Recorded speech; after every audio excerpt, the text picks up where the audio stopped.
Good morning, everybody, or Joe-san. In 20 years from now, if you look back at this conference, or this event, what would you like to see happen out of the people in the audience? I don't care about the people on camera tomorrow, about you. In 20 years from now, I'd like to see a difference. So let me give you the first one. I'm calling it long jumping. Follow with me on this. Let's say we're in Cyberport right now and we want to get to Causeway Bay, and I said you had a half hour to get there. I'm going to give you the answers, I'll walk it through, but you could think it through yourself. You'd probably say, oh, I drive, get a taxi and we'll get there. You could actually take a taxi to the MTR and you get there in a half hour. What if I said you had to do it in 20 minutes? You'd say, well, we drive a little faster, take the taxi all the way through. What if I said you had to get there in 15 minutes? You do an incremental change. You say, well, maybe we get a police escort, maybe we get a motorcycle. We're going faster and faster and faster. What if I said you had to get there in 7 minutes? Ah, helicopter. Helicopter, that would do it. But what if I said you had to get there in 2? Some people actually, I heard that, are saying, oh, you can't do it. Yes, you can. You can Skype or make a phone call. I didn't say you had to physically be there. I said you had to be there. But by asking a question that's so dynamically different, you get different answers. So I'd ask you this. Is radio exciting? Do you really feel radio's exciting? Can be. The challenge is, if you don't believe it and you don't live it, then how does the rest of the organization see it, and how does everybody outside? And I can tell you from my interviews, from my conversations, I don't hear radio as exciting. I had one person say to me he expects between -2 to +2% growth. But I had another person ask me, how can I get double-digit growth? And I said there's plenty of ways to get double-digit growth. If you believe this is a dead business, get out. There's room for other people. If you want to lead this or your organization, if you want to be different, then you have to believe in it. I think radio has a tremendous amount of opportunity. I've been thinking about it. I'm in Colombia, South America, and I'm hearing this presentation completely in Spanish. I speak some Spanish, and I hear some people behind me say, I can't think in the future. I can't think more than a month into the future. And they all run big box stores for, the analogy I have is like a Walmart or a Home Depot, those type of bigger, an IKEA, big places. And they said, we have 200 employees. We don't have that time. So when the break happened, I walked up and I started talking to them. And I said to one guy, you know, I have a question for you. When your kid, I heard that one of you has just had a baby. He says, yes. I said, when you first conceived, had your baby, did you think about what type of kid you were going to have? He said, of course I did. Boy or girl, we didn't know. I said, did you think about where you were living and you might move? He says, yeah. I said, when your baby was born, did you even think about maybe what they'd be like as teenagers? What they would be like when they graduate, would they go to university? Would they go to uni? Of course we did. I said, did you ever think about maybe them getting married? Well, that's the natural progression. What about becoming abuelos, which is grandparents in Spanish? And they said, of course, everybody does that. And I said to them, so you can think 50 years in the future about your child, but you can't even think a year or two in the future about your business? Now, some people say you can't predict the future. I believe you can. The future is based on cycles, trends, and patterns. I can guarantee you I can predict the future right now, and I can do it every day. In a year from now, it'll be spring. In a year from now, you'll be a year older. In a year from now, we can look at cycles, trends, and patterns and be absolutely right of what those things are going to be. Well, I bet you in radio, if you were to spend some time, you'd see there's cycles, trends, and patterns that can amplify looking at tomorrow. Now, the reason I bring this up is because I just heard it again, and I've heard it again with 93 or 92% of the people listening to radio. I heard this, radio is local. And I said, God, is nobody looking at the future?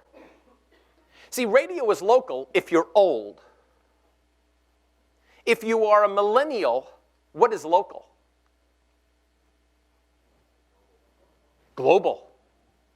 So being local and using that term and not understanding what millennials consider to be local, local is the Facebook group that they have, which they have people in Seattle, they have people in New York, they have people in Maine, they have people in Florida.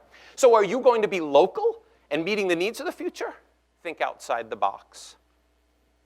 There is no box. There never will be a box. Actually, I've been asking very successful innovators, do they ever use the term think outside the box? I asked it because I asked myself.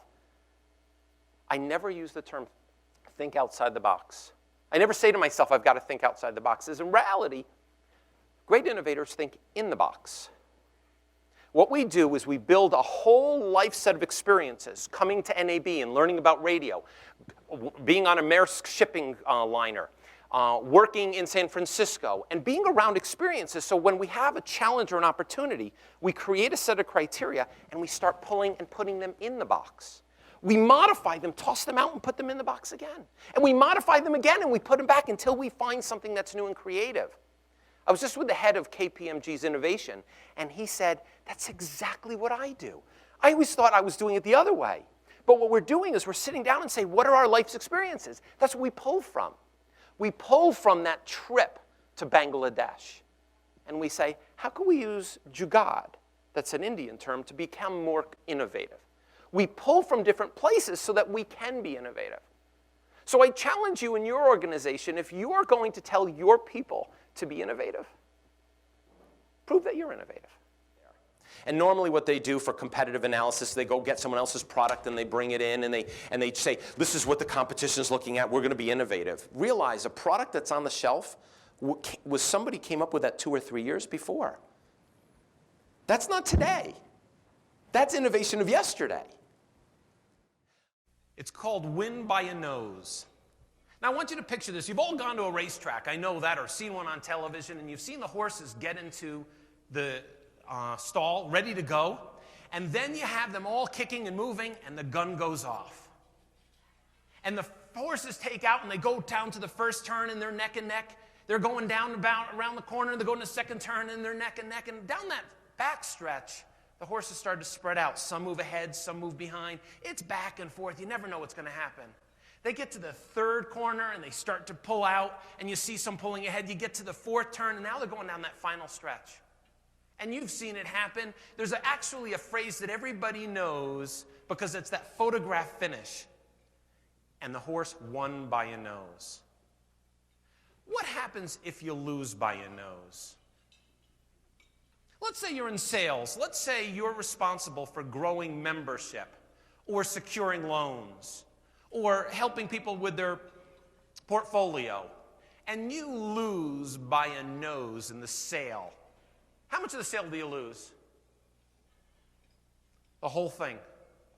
So you could be that far off and lose everything. So what I'd like to leave you with is this, a call to action at this point. What could you do differently, knowing that you know a little bit more about education after today? I'd like you to pick 3 people in your world that you can help educate and help them find happiness in the world in which they're building. I'd like you to find 3 people and have them take 3 more people and teach them to grow and develop. And work at it and see how difficult it is to grow people. If you do that over the next year and they then take on others, we will change the world together. Thank you very much for listening.